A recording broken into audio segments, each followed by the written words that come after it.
We will discuss the ECB's efforts to advance a digital euro today. Which technology will they select? You might be interested in some new information I have for you. It seems clear to me that they will test XRP or have already tried it. In just a moment, we will discuss that. I also enjoy this type of XRP 101 cheat sheet. We will also discuss some interesting new relationships that are emerging between Ripple and Trump's government. We received a couple more updates. Naturally, we will discuss the state of the cryptocurrency market. To get a feel for this Sunday, let's refresh this. Today, we are down 7.67% at $2.17. Let's play this brand new, freshly released clip of Christine Lagarde. Regarding your second argument, I generally agree with you. Vacuum is disliked by nature, and back in the day we began working on the digital euro. Actually, my colleague Benoit Cour had already made a statement on the subject before I came, so I'm not claiming parentality on the digital euro when I started my term 5.5 years ago. I did, however, continue working on that project. Subsequently, Pierluigi Pallone, who succeeded Fabio Panetta on the board, concentrated on quickening the pace and, ideally, engaging all relevant parties, that is, the European Parliament, the European Council, and the European Commission, so that we can ultimately not put this digital euro to rest, but bring it to fruition. We are currently preparing for the October 2025 date, which is our deadline. However, we will not be able to proceed until the other parties, the stakeholders as I refer to them, the Commission, Council, and Parliament fully finish the legislative process. Furthermore, it is crucial, in my opinion, and it appears to skeptics and agnostics alike, that it is more necessary and essential now than ever before, both at the wholesale and retail levels. That's nice. All right. There are a few items here. Since that's what I recall, let me start by talking about the last section. Yes, discussing wholesale and retail is the simplest. Indeed, they are discussing a digital currency issued by a central bank, and they have until October 2025 to decide how to proceed. Naturally, the EU Parliament must approve it, if at all. Keep in mind that the 27 member states of the European Union have all messed up their use of the euro as a settlement asset. The fact that Christine Lagarde was the former head of the IMF is another intriguing aspect of this. Here she also listed a few persons. She brought up Benoit Cour. He's a French economist who has been the president of the...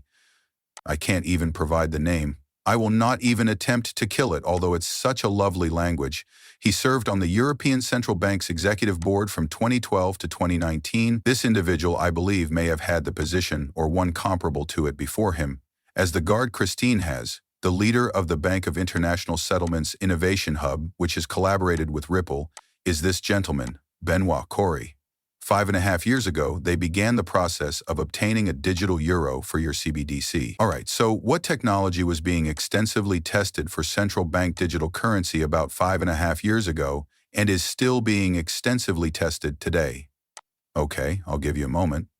R3 was only beginning to establish itself as a business at that time, therefore I don't think HBAR's technology was yet ready to launch.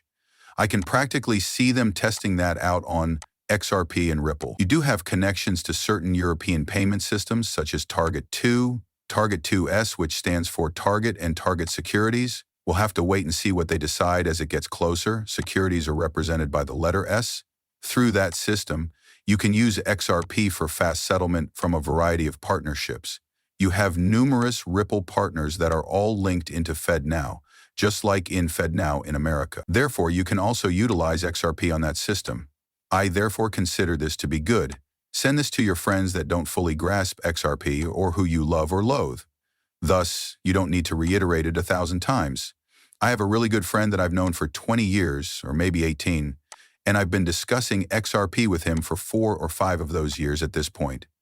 He probably still doesn't understand how any of this operates. This is something I would send him, but here it is. Timetable, the beginnings of Ripple. According to Ryan Fugger, Ripple is a decentralized online platform. The XRP ledger gave rise to Ripple in 2012, Ripple Labs now. Jen McKell, Chris Larson, and Arthur Brittle started it. Activates the XRP ledger. 100 billion units of XRP are pre-mined before distribution starts. The founders and Ripple Labs receive the majority. The decision to lock up 55 billion XRP in escrow was clearly a wise one when you look back on it. Therefore, it isn't all sitting on the open market at once. Then, in 2017, XRP reached its highest point ever, $3.84. The SEC lawsuit, of course, just before Christmas 2020. This was not a present at all. When this occurred, I believe many of us lost a lot of steam. However, if you were present at the time, I don't need to remind you of the pain you went through because the court's partial ruling that XRP is not security in 2023 was a ripple effect. And 2023 is that year. That took place. Then we realized that 2025 is 3 months away. And we continue to do this. It's strange to think that we're still doing this rodeo. The process will take 5 years if we reach December 2025. Whoa, the utility of XRP was enhanced. Ripple announces alliances for enterprise adoption, CBDCs, and cross-border payments. Has anyone recently seen the Ripple website? The website no longer featured central bank digital currency or CBDCs. I am unable to locate it anywhere. If you visit Solutions, there used to be a CBDC tab here. I have no idea what the hell just transpired under Solutions. I'm not hitting anything, I promise. In any case, they eliminate CBDCs because, in my opinion, they were attempting to... I don't believe they intended for VDCs to be on their website, but just in case someone nearby Ripple operates in CBDCs, according to Trump. For example, banks, cryptocurrency companies, payment service providers, and neobanks don't discuss solutions. Payments, custody, or stablecoins. Fascinating, huh? Fascinating. It caught my attention. Okay, you have some useful information here, after all. Discusses various wallets, purchasing XRP, transferring and holding the issue. International money transfers that are costly and slow rely on conventional banking and require system solutions. Nearly instantaneous, inexpensive, worldwide transactions without middlemen are made possible with XRP. XRP is used by financial firms to simplify liquidity. Naturally, here is all the information you would require. Here, the average price is really low. Consider this average of 0.02 cents. More than 300 banks and other financial institutions, and of course, other factors. This from Blue Joshua Dalton caught my attention. In essence, he states, I discovered something new, and I think Jack Dorsey may have made the best prediction. He shared a Michael Saylor GIF that was altered to use XRP Maxi. Michael Saylor had an emotional roller coaster during the crypto summit last Friday if you happen to hear a rumor behind the scenes. They are paving the way for U.S. banks and treasuries to adopt Ripple as their primary cryptocurrency. Saylor is advocating for Bitcoin, but his goal was not met. In regards to this XRP donation, Mr. Dorsey may have been correct all along. Since I wasn't present, it's difficult to say for sure if this is what actually occurred. The room did not contain you. This is merely a form of gossip. A photo of Michael Saylor flipping off Winklevoss, however, is included. This, I believe, is who it is. Thus, at the peak, Michael Saylor snubbed Tyler Winklevoss. Take a look. Homeboys are practically flipping them off while ignoring them. Isn't that right? He is looking completely different while everyone else is staring at him and conversing. I suppose that these two are not in love.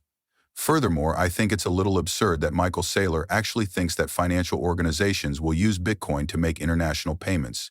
Simply said, it's too costly. The pace is too slow, correct?